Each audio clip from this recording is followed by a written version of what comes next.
Hidupku mungkin adalah sebuah kesalahan. Aku merasakannya demikian. Bisakah segala sesuatunya berubah menjadi lebih baik lagi? Aku yakin bisa. Hanya saja, hal itu memerlukan sedikit waktu dan lebih banyak kesabaran. Kau tahu, cercaan dalam sebuah gurauan dan pujian yang mengiris perasaan, semua itu benar-benar terjadi.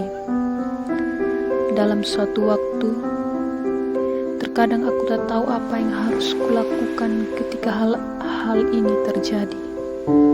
Depresi. Ya Tuhan, ketika terjebak dalam keadaan seperti ini, apakah yang akan kulakukan agar kau merasa senang? Aku hidup di suatu tempat jauh dari rumah orang tuaku dan tempat kelahiranku tak lagi kuingat. Mungkin itu bukanlah hal yang terlalu buruk. Ya, semuanya baik-baik saja.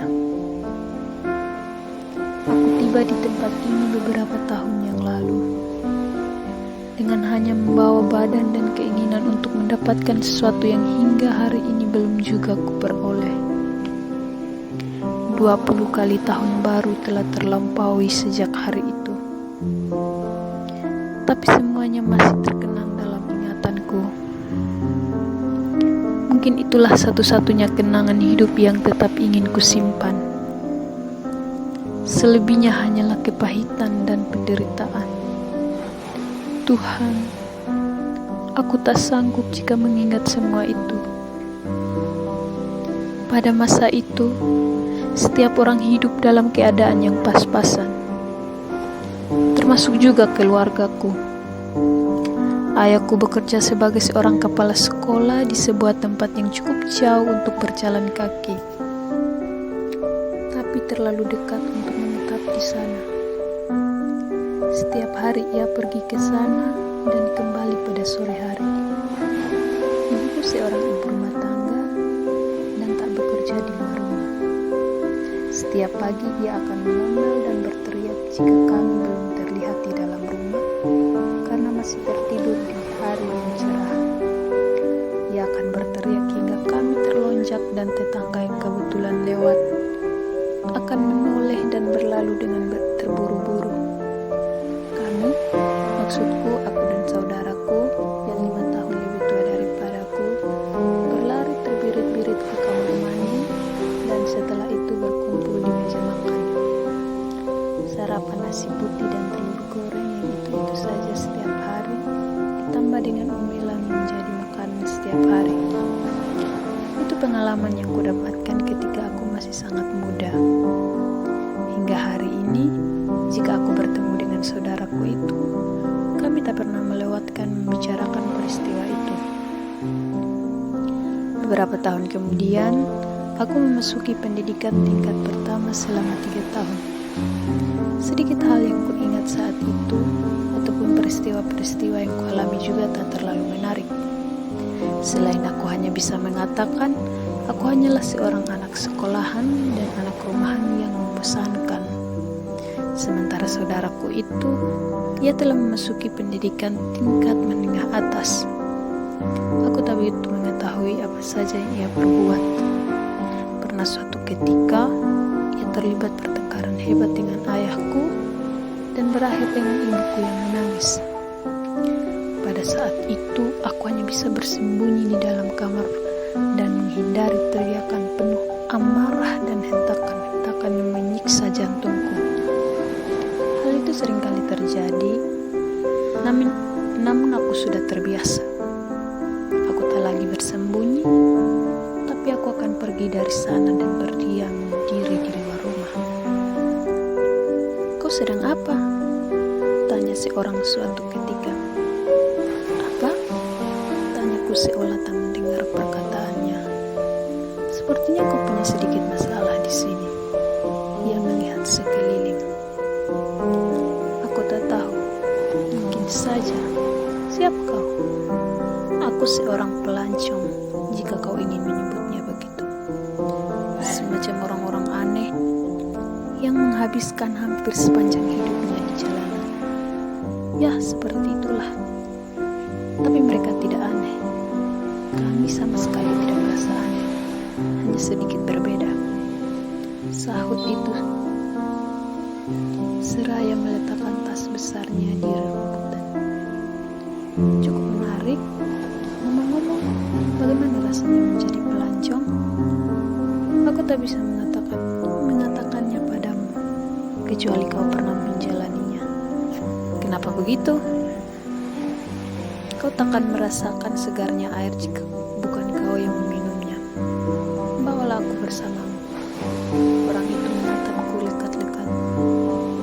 Mungkin suatu saat nanti, waktu berlalu dengan sangat cepat. Tak terasa tahunan terlewati dan segala sesuatu berganti menjadi hal yang semakin tak ku mengerti.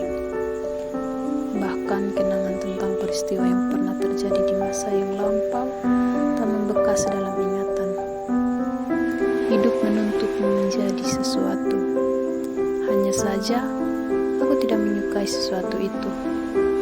Dan saat ini, aku mendapati diriku terduduk diam dalam heningnya senja dengan pikiran melayang entah kemana. Aku juga tak tahu. Aku sudah kehilangannya bertahun-tahun yang lalu. Apa yang sedang kau pikirkan? Apakah yang menggelisahkan hatimu? Tanya ibuku. Oh ibu, sahutku. Aku tak mengerti betapa anehnya kehidupan ini. Aku tahu anakku. Aku tahu kegelisahan hatiku. Tapi sayang sekali, ibu hanya bisa melihat dari jauh dan tak bisa melakukan apapun untuk menolongmu. Dengan lembut, ibuku yang tua itu membelai rambutku. Rasanya masih seperti dulu, ketika masa-masa di mana segala sesuatu masih sangat sederhana dan mudah. Kenapa begitu, Bu? Tengoklah dalam dirimu. Temukan sesuatu inti dirimu dan kau akan berbahagia. Bahagia? Aku tak pernah merasakannya lagi hari-hari ini. Aku tak sanggup menatap wajah ayahku atau mengangkat wajahku ketika aku berjalan di hadapan orang-orang yang mengenalku. Tidakkah kau juga akan bertindak demikian? Aku terjebak di suatu tempat, dan kemana aku akan pergi dari sini? Hanya terdengar desau pasir tertiup angin sore yang kering. Perjalanan itu semakin terasa berat. Siang hari, matahari membakar kulit hingga ke jiwa. Pada malam hari, seluruh badan bergetar dan membeku hingga ke ujung kaki, bersamaan dengan semangat yang menyusup. Tak ada jalan kembali. Bahkan pilihan itu terdengar sangat tidak masuk akal. Tak ada tanda-tanda di atas permukaan pasir yang dapat kau jadikan patokan akan keberadaanmu. Hanya gundukan pasir yang menggunung. Pada malam hari, dengan memandang bintang, kau mengetahui arah langkah ke utara. Aku semakin terdesak di dalam diriku. Dunia dan keramaiannya yang menyesakkan pandangan tak lagi menghibur atau memberi kepuasan. Kemurnian yang dahulu menjadi harta paling berharga kini bagai seonggok sampah di tempat pembuangan akhir. Segala sesuatu menjadi lebih buruk. Aku tahu kau juga merasakannya. Jiwamu haus dan lapar, tapi kau tak akan menemukannya di sana. Bagai setitik tali di angkasa, kau menoleh ke atas dan berseru, apakah arti dari semua ini? Tapi tak ada jawaban. Aku melanjutkan perjalanan. Aku tak ingat lagi sudah berapa lama aku di sini. Waktu yang kulewatkan kesempatan demi kesempatan yang berlalu begitu saja, dan isak tangis seseorang yang merindukan kedamaian. Namun hingga saat ini, aku belum juga menemukan apakah kedamaian yang sebenarnya itu. Ayahku pernah berkata padaku, waktu aku muda dulu, ayahku, yaitu kakekmu, mengatakan bahwa seorang lelaki harus memiliki sesuatu untuk hidupnya. Menurut hematku, pada saat sekarang ini, seorang lelaki harus memiliki pekerjaan dan paling tidak rumah.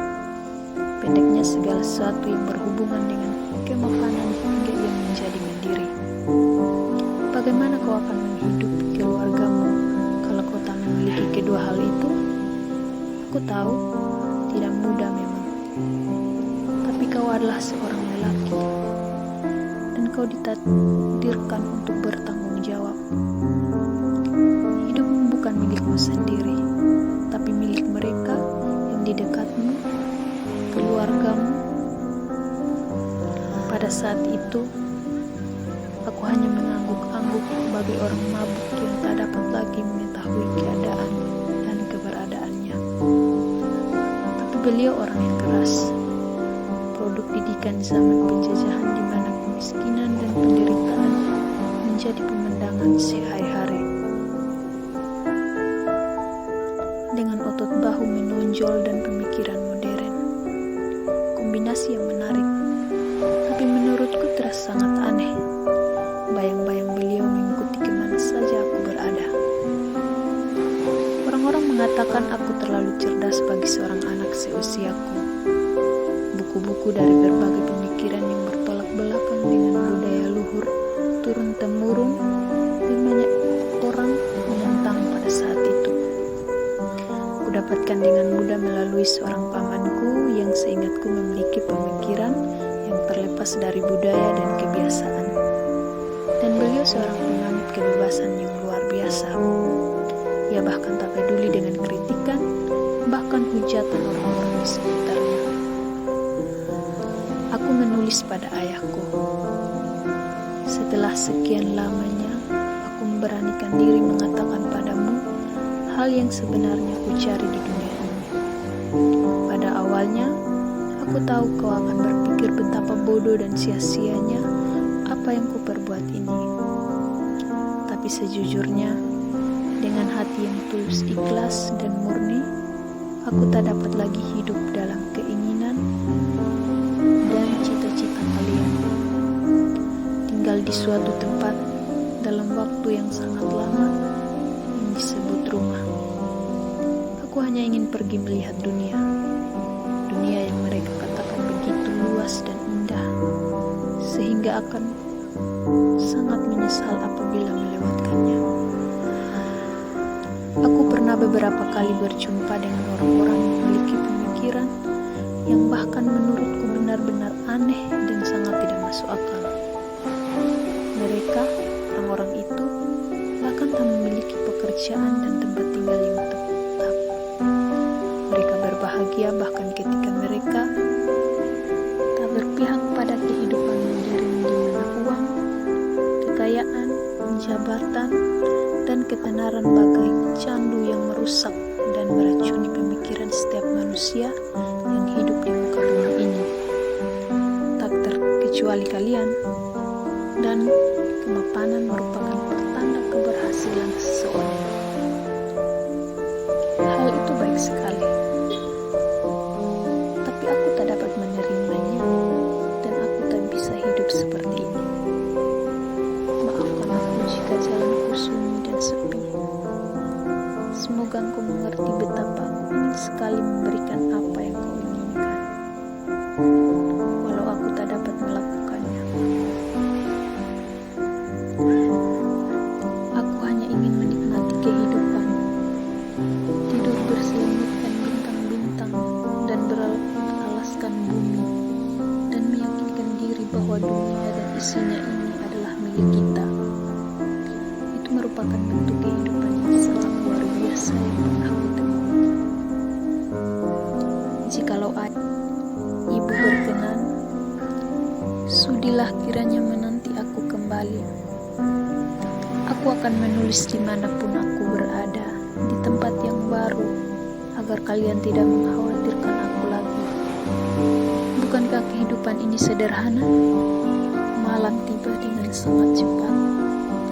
Deru angin di padang sunyi seakan hendak mematahkan pepohonan kecil itu. Pasir berterbangan dan udara dingin mulai menggigit tulang. Perapian itu menerbangkan bentuk bara ke udara. Untuk sesaat dan setelah itu, aku membungkus diri ke dalam kantung tidur yang selalu membawa serta. Sejak aku memikirkan segala sesuatu yang pernah kulakukan dan kulewati. Ya Tuhan, betapa hidupku tidak berarti. Semoga Engkau mengampuni aku yang telah menyia-nyiakan kehidupan dan segala sesuatu yang diberikan kepadaku. Bintang-bintang seakan bergerak kian kemari. Aku pun terlelap. Namun, sayupku dengar suara ibuku. Semakin lama terdengar jelas menghujam ke telingaku. Kembalilah nak, katanya. Berapa lama lagi engkau berdiam diri seperti ini? Sadarlah, dengarlah perkataanku. Kembalilah. Apa yang kau cari di sana? Tak ada, hanya dunia yang sama sekali tidak nyata. Kembalilah, kami merindukanmu. Aku terjaga. Langit gelap dan bintang-bintang yang tampak bagai titik